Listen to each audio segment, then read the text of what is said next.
പുതിയൊരു വീഡിയോയിലേക്ക് എൻ്റെ എല്ലാ കൂട്ടുകാർക്കും സ്വാഗതം. അപ്പോൾ ഇന്ന് ഞാൻ വന്നിട്ടുള്ളത് കോവയ്ക്ക കൊണ്ട് നല്ല കിടിലൊരു റെസിപ്പി നമുക്ക് തയ്യാറാക്കിയെടുക്കാം. ഇപ്പോൾ കോവയ്ക്ക മെഴുക്കുവരട്ടി, തോരന്, തീയൽ ഇങ്ങനെയൊക്കെ നമ്മൾ വയ്ക്കാറുണ്ട്. എന്നാൽ ഇതുപോലെ ഒന്ന് നിങ്ങൾ വെച്ചാൽ ഒരിക്കൽ വെച്ച് കഴിച്ചാൽ നിങ്ങൾ പിന്നെ ഇത് തന്നെ ഉണ്ടാക്കി കഴിക്കുക. അത്ര നല്ല ടേസ്റ്റാണ് കേട്ടോ. കിടിലനൊരു റെസിപ്പി തന്നെയാണ്. അപ്പോൾ എല്ലാവരും വീഡിയോ കണ്ട് സപ്പോർട്ട് ചെയ്യുക. അതിനായിട്ട് ഞാനിവിടെ കുറച്ച് കോവയ്ക്ക എടുത്തിട്ടുണ്ട്. അത് നല്ല വൃത്തിയായി കഴുകിയതിന് ശേഷം ഞാൻ ഓരോ കോവയ്ക്ക 4 പീസായിട്ട് കട്ട് ചെയ്ത് വെച്ചിട്ടുണ്ട്. ഇനി നമുക്കതിനായിട്ട് ഒരു അരപ്പ് തയ്യാറാക്കി എടുക്കാം. കുറച്ച് തേങ്ങ ചേർത്ത് കൊടുത്തിട്ടുണ്ട്. 1.5 കൈപ്പിടി തേങ്ങ, 2 പച്ചമുളക്, ഒരു 6-7 അല്ലി വെളുത്തുള്ളി, ഒരു ചെറിയ പീസ് ഇഞ്ചി ചെറുതായിട്ട് കട്ട് ചെയ്തിട്ട് കൊടുത്തിട്ടുണ്ട്. കുറച്ച് മല്ലിയില, ഒരു തണ്ട് കറി ലീഫ് കൂടെ ചേർത്ത് കൊടുക്കുക. ഇനി ഇതിലേക്ക് നമുക്ക് 1 ടീസ്പൂൺ മുളക് പൊടി ചേർത്ത് കൊടുക്കുക, ഒരു 3/4 ടീസ്പൂൺ മല്ലിപ്പൊടി ചേർത്ത് കൊടുക്കുക, ഒരല്പം മഞ്ഞൾപ്പൊടി ചേർത്ത് കൊടുക്കുക. ഇതെല്ലാം ചേർത്തതിന് ശേഷം നമുക്കിതൊന്ന് അരച്ചെടുത്തിട്ട് വരാം. ഒരുപാട് അങ്ങ് പേസ്റ്റ് പോലെ ആക്കരുത്. ഈ ഒരു പരുവത്തിന് വേണം നമുക്കിതൊന്ന് അരച്ചെടുക്കാനായിട്ട്. ഇനി ഈ അരപ്പ് മാറ്റി വെച്ചിട്ട് നമ്മൾ അരിഞ്ഞ് വെച്ചിരിക്കുന്ന കോവയ്ക്ക എടുക്കുക. അപ്പോൾ കോവയ്ക്ക എടുക്കുമ്പോൾ അധികം മൂത്ത് പോവാത്ത കോവയ്ക്ക എടുക്കുന്നതായിരിക്കും നല്ലത് കേട്ടോ.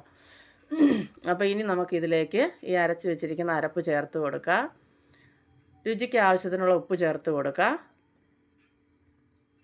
ഇനി ഇതിലേക്ക് 1 ടീസ്പൂൺ വെളിച്ചെണ്ണ ചേർത്ത് കൊടുക്കുക. അതിനുശേഷം കൈകൊണ്ട് നല്ലപോലെ ഒന്ന് കുഴച്ച് നമുക്കിതൊന്ന് മിക്സാക്കി ഒന്ന് മാറ്റി വയ്ക്കാം. നല്ല ടേസ്റ്റാണ്. വീഡിയോ കണ്ട് ഇഷ്ടപ്പെടുവാൻ ലൈക്ക് തരിക, ഹൈപ്പ് തരിക. നിങ്ങളുടെ പ്രിയപ്പെട്ടവർക്കെല്ലാം ഒന്ന് ഷെയർ ചെയ്ത് കൂടെ തന്നെ സപ്പോർട്ട് ചെയ്യുക. ആദ്യമായിട്ട് ചാനൽ കാണുന്നവരാണെങ്കിൽ ചാനലൊന്ന് സബ്സ്ക്രൈബ് ചെയ്ത് തൊട്ടടുത്തുള്ള ബെൽബട്ടൺ ഒന്ന് അമർത്തി ഓൾ എന്നുള്ള ഓപ്ഷൻ കൂടി കൊടുക്കുകയാണെങ്കിൽ ഞങ്ങളിടുന്ന എല്ലാ വീഡിയോയുടെ നോട്ടിഫിക്കേഷൻ അതാത് സമയം നിങ്ങൾക്ക് ലഭിക്കുന്നതായിരിക്കും.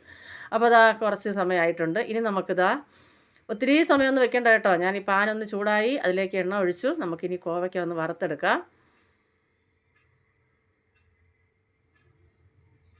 ഒരുപാട് എണ്ണ വേണ്ടാന്നുള്ളവർക്ക് എന്തോ ചെയ്യണമെന്നറിയാമോ, കോവയ്ക്ക ഒന്ന് കുറച്ച് എണ്ണയിലൊന്ന് ഇട്ടുകൊടുത്ത് അടച്ച് വെച്ചൊന്ന് വേവിച്ചെടുത്താൽ മതി കേട്ടോ. അപ്പോൾ ഞാനും ഒരുപാട് എണ്ണ ഒഴിക്കുന്നില്ല, എന്നാൽ ഇത്തിരി അത്യാവശ്യത്തിന് എണ്ണ ചേർത്തിട്ടുമുണ്ട്. അപ്പോൾ ഇത് നല്ലപോലെ ഒന്ന് നമുക്ക് മൂപ്പിച്ചെടുക്കാം. തിരിച്ചും മറിച്ചു ഇട്ടതാ നല്ലപോലെ ഇപ്പം മൂത്ത് വരുന്നുണ്ട്. ഇപ്പോൾ തന്നെ ഇങ്ങനെ തന്നെ നമുക്ക് കഴിക്കാൻ തോന്നും കേട്ടോ, അത്ര നല്ല മണമാണ്. അപ്പോൾ അടുത്തതും അതുപോലെ തന്നെ എല്ലാം നമുക്കൊന്ന് വറുത്ത് മാറ്റാം. അപ്പോൾ നല്ല കിടിലനൊരു കറി തന്നെയാണിത്. അപ്പോൾ നിങ്ങൾ ഉണ്ടാക്കി നോക്കുക. ചപ്പാത്തിയുടെ കൂടെ ആകട്ടെ അല്ലെങ്കിൽ ചോറിൻ്റെ കൂടെ ഒക്കെ കഴിക്കാൻ പറ്റിയ നല്ല കിടിലൻ റെസിപ്പിയാണ് കേട്ടോ. അപ്പോൾ എല്ലാം വറുത്തെടുത്തിട്ടുണ്ട്. ഇനി നമുക്കിതൊരു പാത്രത്തിലേക്ക് മാറ്റി കൊടുക്കാം. മാറ്റിയതിന് ശേഷം നമുക്ക് അതേ പാനിൽ തന്നെ ബാക്കി കാര്യങ്ങളൊക്കെ ചെയ്യാവുന്നതാണ്. അപ്പോൾ ഇഷ്ടപ്പെട്ടവർ ലൈക്ക് തരാൻ മറക്കരുതേ. അപ്പോൾ ലൈക്കൊക്കെ വളരെ കുറവാണ്. അപ്പോൾ അതിൽ ബാക്കി ഇച്ചിരി എണ്ണ കൂടെ ഞാൻ ഒഴിച്ചിട്ടുണ്ട്. അതിലേക്ക് നമുക്ക് 1/2 ടീസ്പൂൺ കടുകിട്ട് പൊട്ടിക്കാം. കടുക് നല്ലപോലെ ഒന്ന് പൊട്ടി വന്നതിന് ശേഷം 1/2 ടീസ്പൂൺ പെരുംജീരകം ചേർത്ത് കൊടുക്കുക.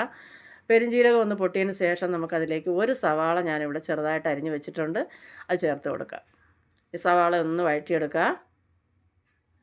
ഇപ്പോൾ സവാള പെട്ടെന്ന് വഴന്ന് കിട്ടാനായിട്ട് നമുക്ക് ഒരല്പം ഉപ്പ് ചേർത്ത് കൊടുക്കുക. നേരത്തെ നമ്മൾ കോവയ്ക്കയിൽ ഉപ്പ് ചേർത്തിട്ടുണ്ട്, അത് ഓർമ്മിച്ചിട്ട് വേണം പിന്നെ ഉപ്പ് ചേർക്കാനായിട്ട്. ഇനി നല്ല പഴുത്ത ഒരു തക്കാളി ഇതുപോലെ ചെറുതായിട്ട് അരിഞ്ഞ് നമുക്ക് ചേർത്ത് കൊടുക്കുക. ഈ തക്കാളിയും ചേർത്ത് കൊടുത്ത് ഒന്ന് വഴറ്റിയതിന് ശേഷം നമുക്കതിലേക്ക് ഒരല്പം മഞ്ഞൾപ്പൊടി ചേർക്കാം. നേരത്തെ മഞ്ഞൾപ്പൊടിയൊക്കെ ചേർത്തിട്ടുള്ളത് കൊണ്ട് അത് ഓർമ്മിച്ചിട്ട് വേണം ചേർക്കാൻ.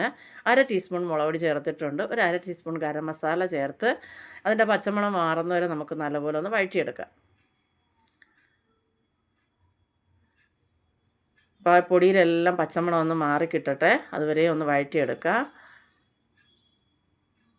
ഒരു 2 മിനിറ്റ് ഒന്ന് അടച്ച് വെച്ചിട്ട് അതിന് ശേഷം ഞാൻ തുറന്നതാ ഇപ്പോൾ ഒന്ന് വഴന്ന് വന്നിട്ടുണ്ട്. ഇനി ഒരല്പം വെള്ളം നമുക്കിതിലേക്ക് ഒഴിച്ച് കൊടുക്കാം.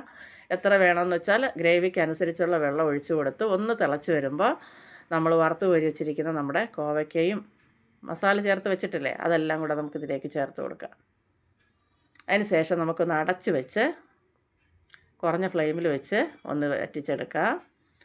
ഇനി നമുക്കിതിലേക്ക് കുറച്ച് കറി ലീഫ് ചേർത്ത് കൊടുക്കും. നല്ല മണമാണ് കേട്ടോ, നല്ല ടേസ്റ്റ് എന്ന് പറഞ്ഞാൽ കിടിലൻ ടേസ്റ്റാണ്.